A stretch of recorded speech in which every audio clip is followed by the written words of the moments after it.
Skill ketiga yang harus dimiliki oleh seorang SEO spesialis adalah on-page optimization.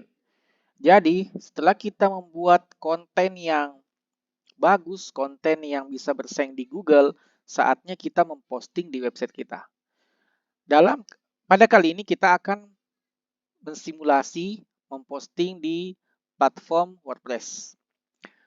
Optimisasi ini sebenarnya bekerja di semua platform, tapi nanti mungkin yang berbeda adalah interface-nya.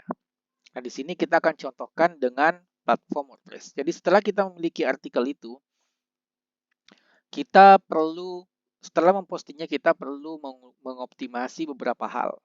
Yang pertama adalah kita mengoptimasi meta title.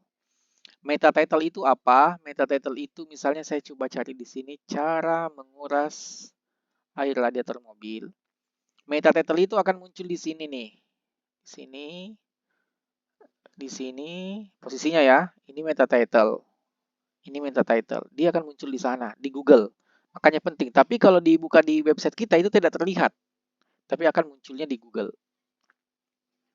Nah, bagaimana cara optimasinya? Kalau kita masuk di WordPress, kita perlu plugin ya. Ada beberapa plugin yang bisa, tapi yang sangat umum digunakan adalah Yoast.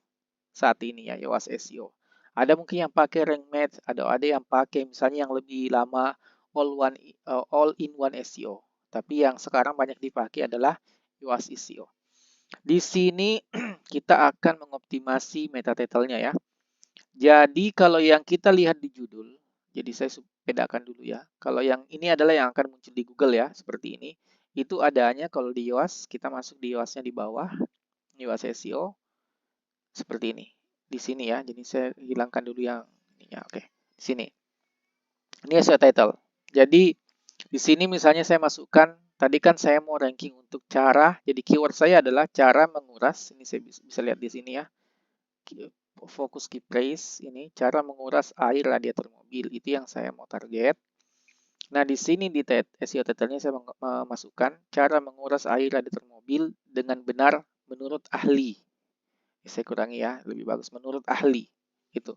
Jadi kita sudah masukkan SEO title. Ini jangan kelebihan ya. Sebenarnya tidak fatal kalau misalnya ini lebih misalnya ahli menurut ahlinya di Indonesia. Misalnya saya lebihkan begini. Itu tidak fatal, tidak sampai jadi tidak bisa ranking. Hanya dia akan terpotong di Google. Jadi di sini misalnya ada yang terpotong contohnya. Nah, ini seperti ini contohnya. Jadi ini ada yang terpotong di sini titik-titik 3 nih. Yang terpotong. Jadi tidak muncul semua. Nah, supaya pesan kita sampai dengan baik, sebaiknya kita jangan membuatnya terpotong. Jadi biarkan dia hijau. Tapi jangan juga terlalu pendek. Karena sayang aja kalau kita bisa mengatakan beberapa kata yang kira-kira bisa meyakinkan user supaya mengklik, malah kita tidak gunakan itu. SEO title yang pertama ya, atau meta title. Lalu yang kedua meta description. Nah, meta description ini juga ada di Yoast ya di sini. Tampilnya di Google, dia akan tampil di Google seperti ini. Jadi kalau yang di atas adalah meta title, yang di bawah sini adalah meta description.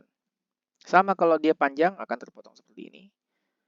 Nah, jadi sebenarnya juga tidak fatal kalau lebih panjang, hanya terpotong. Hanya di efisiensi, efektivitas ya yang kita tampilkan di orang ini. Ini meta description di sini.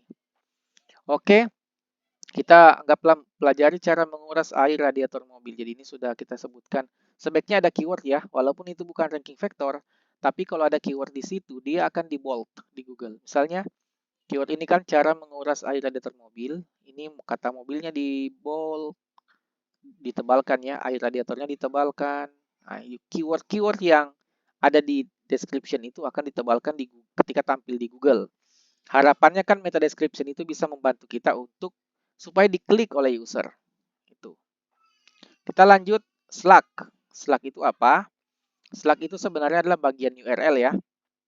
Jadi biasanya di bagian website, jadi Slack itu ini saya langsung contohkan di sini. Kalau tampilannya di sini seperti ini.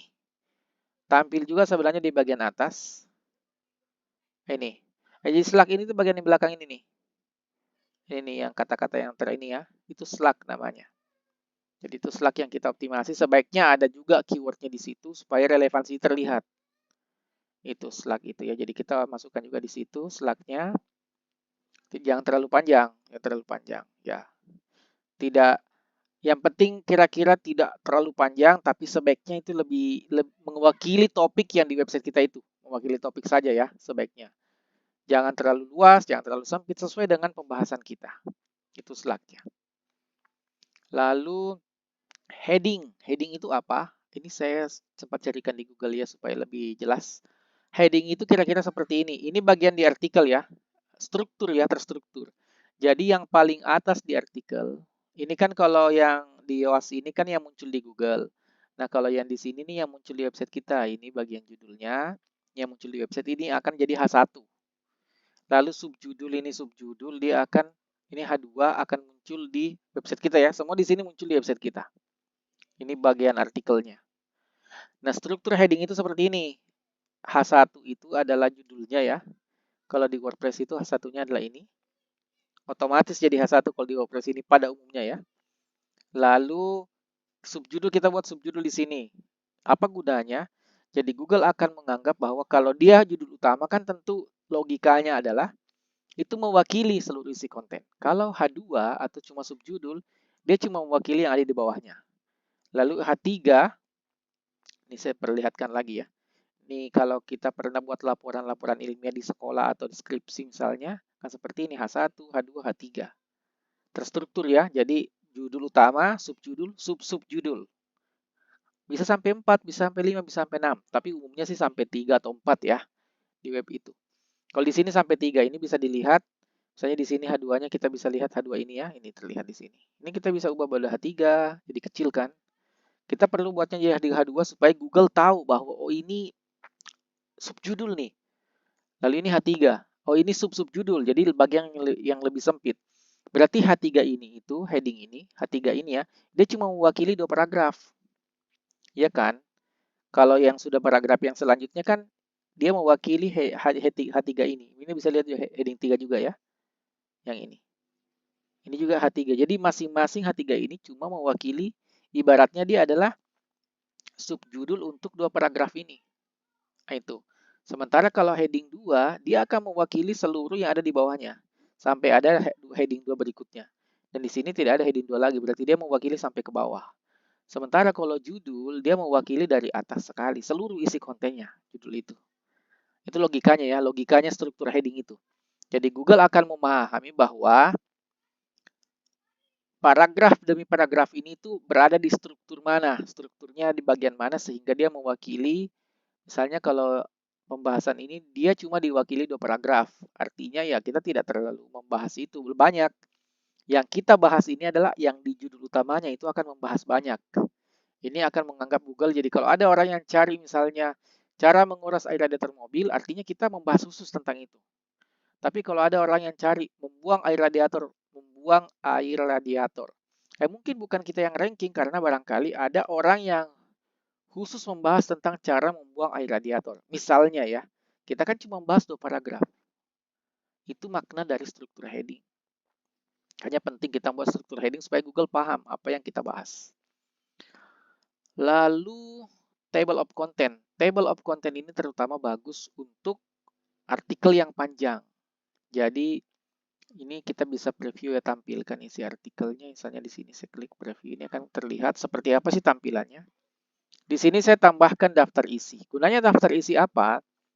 Atau table of content supaya Google, orang tuh mudah klik. Misalnya saya klik nih, saya mau lihat, oh bagus nih pembahasannya, misalnya ke 3, nyalakan lagi mesin mobilnya. Ini kita mau baca itu. Atau kita mau balik lagi, saya mau apa lagi? Oh ini yang bagian kelima, coba saya baca. Nah itu bagusnya. Itu bagusnya kalau ada daftar isinya. Jadi orang mudah datang dari halaman ke halaman, dari lompat ke bagian-bagian tertentu. Termasuk juga Google suka karena ini akan membuat Google lebih mudah memahami struktur konten kita. Oke, itu tentang judul table of content ya, atau daftar isi. Lalu rich media. Jadi artikel itu kalau tidak ada gambar-gambarnya itu boring, membosankan ya. Jadi kita perlu tambahkan gambar. Tapi jangan lupa untuk memastikan bahwa gambarnya itu yang resolusinya sesuai dengan web, kebutuhan ya.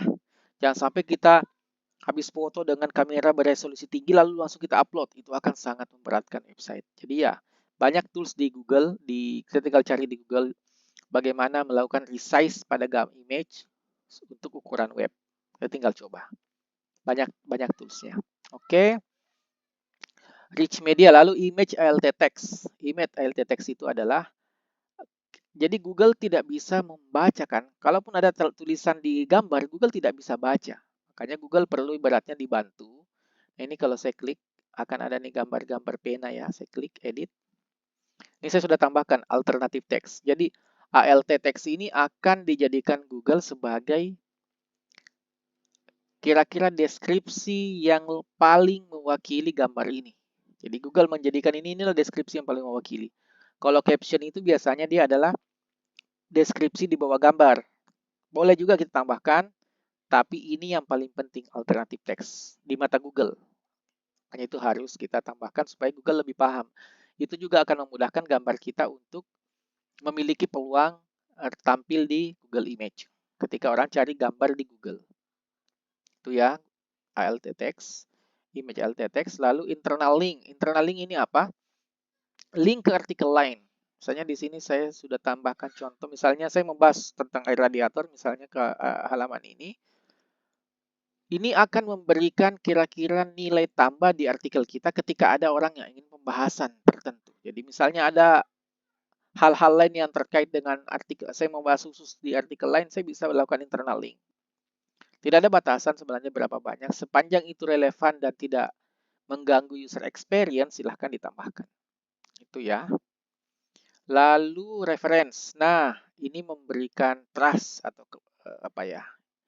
Kalau SEO bilang ada istilahnya expertise-nya ya, supaya konten kita itu lebih meyakinkan, kita perlu sebenarnya menampilkan referensi-referensi yang kita gunakan. Tapi diingat, sebaiknya jangan jadikan referensi kompetitor, karena referensi ini memberikan value SEO kepada yang dituju. Jadi web-web ini diuntungkan jadi referensi, tapi kan kita memang menjadikannya rujukan. Jadi kita juga diuntungkan. Tapi sebaiknya kita, kalau saya mengambil website bahasa Inggris karena dia bukan saingan saya. Itu kira-kira. Tapi ini membantu punya value untuk SEO. Oke, tapi tidak semua artikel harus ada referensinya ya. Kalau cuma artikel hiburan-hiburan yang kira-kira tidak ada fakta yang perlu kita pertanggungjawabkan, cuma mungkin kayak bercanda atau apa segala macam, itu tidak harus. Tapi kalau artikel-artikel yang membutuhkan keahlian, expertise, apalagi kesehatan, itu sangat-sangat penting untuk ada referensinya. Yang terakhir, keyword placement. Jadi saya menempatkan keyword placement ini paling terakhir, penempatan keyword. Jadi biasanya kalau saya ada keyword itu di heading 1 ya, di sini. Paling pertama sebenarnya yang paling penting itu adalah ini dulu ya. Paling penting di SEO title. Karena itu yang muncul di Google, ini yang tempat yang paling penting, perlu ada keyword. Tidak harus eksak banget sebenarnya, karena Google sudah semakin pintar memahami makna kata. Apalagi sekarang kan sudah banyak AI kayak ChatGPT, kita lihatlah. Di situ dia mudah memahami bahasa. Jadi mesin learning itu semakin pintar, jadi tidak harus eksak banget, Google sudah mengerti.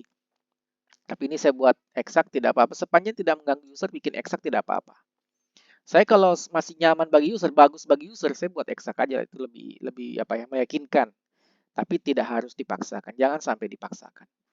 Lalu saya masukkan di Slack atau di URL nanti ya, di deskripsi juga saya masukkan. Ingat kalau di deskripsi akan di bold di Google juga ya. Lalu di heading 1, nah, kebetulannya di headingnya juga ini bisa ya, saya masuk di sini. Kalau saya ketik di sini, ada muncul juga di cara menguras. Misalnya dia ada di sini juga. Oke. Menurut saya sih sudah cukup ini karena sudah ada di beberapa tempat strategis. Di paragraf-paragraf awal juga ada yang mirip, seingat saya ini. Cara menguras cara yang benar. Jadi ini juga mewakili walaupun tidak eksak, tidak persis sama, tapi maknanya sudah sama. Itu kira-kira ya penempatan keyword untuk memberikan sinyal ke Google bahwa ini pembahasan kita. Tapi ingat, keyword itu Google sudah semakin pintar memahami makna kata, makna kalimat, jadi jangan dipaksakan, jangan sampai kita memaksakan penempatan keyword tapi membuat strukturnya atau membuat kenyamanan user terganggu. Itu jangan sampai. Kita hanya melakukan itu ketika tidak mengganggu kenyamanan user karena Google semakin pintar untuk memahami makna kata. Oke, itu untuk endpoint SEO.